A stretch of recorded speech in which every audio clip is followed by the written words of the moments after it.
Hi, my name is George Lee Cunningham. I'm here today with Ken Cable, who has written a book called Lost. It's an adventure story, and we're going to talk about how this came to be. Ken, I know that this book is about 3 actual boys that actually lived, but and they're your sons and 2 sons and a nephew. 2 sons and a nephew. Right? That's right, and but the story is purely fiction. Yes, it is. How did that come to be? How did you come to write a book like this set in 1970? Well, it didn't start out to be a novel. It started out to be a story that I was going to tell these kids to keep them entertained on a long, long trip home from the Northwest.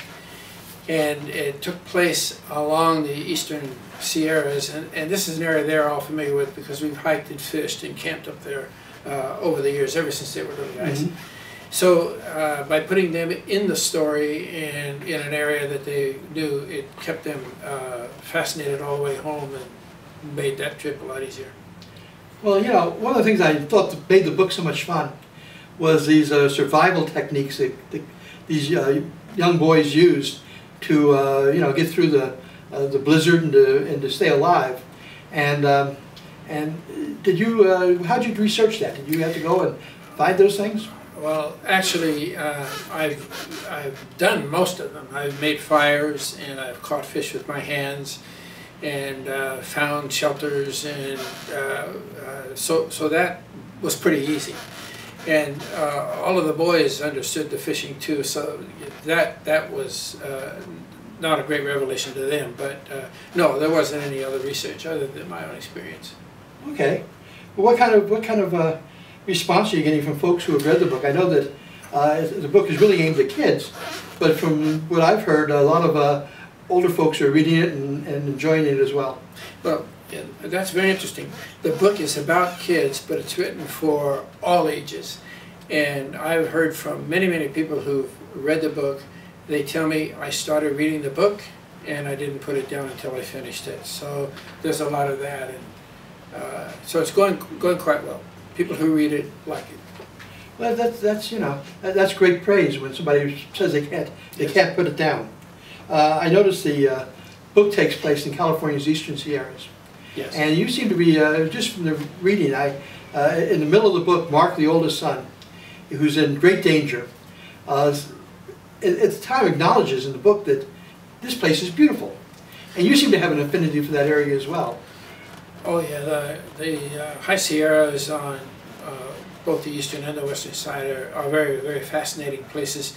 The eastern side is a very rugged mountainscape, and there are forests, there are rivers, there are streams, and I've hiked in them, and I've backpacked into the Sierras and gone back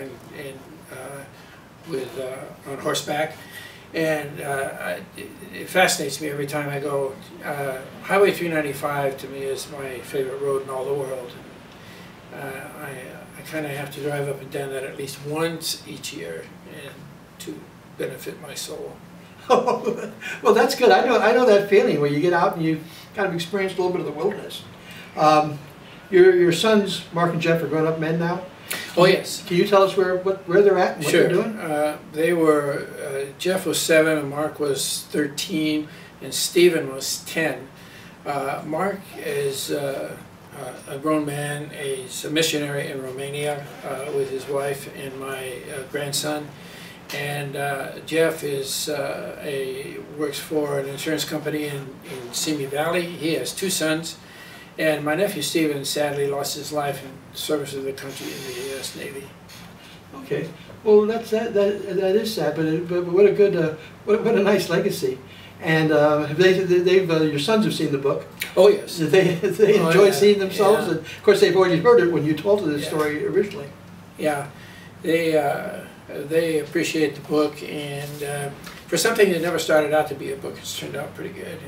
And it was amazing to me when I got home. I remembered it, and I taped it and had it transcribed. And then I put it away for 40 years.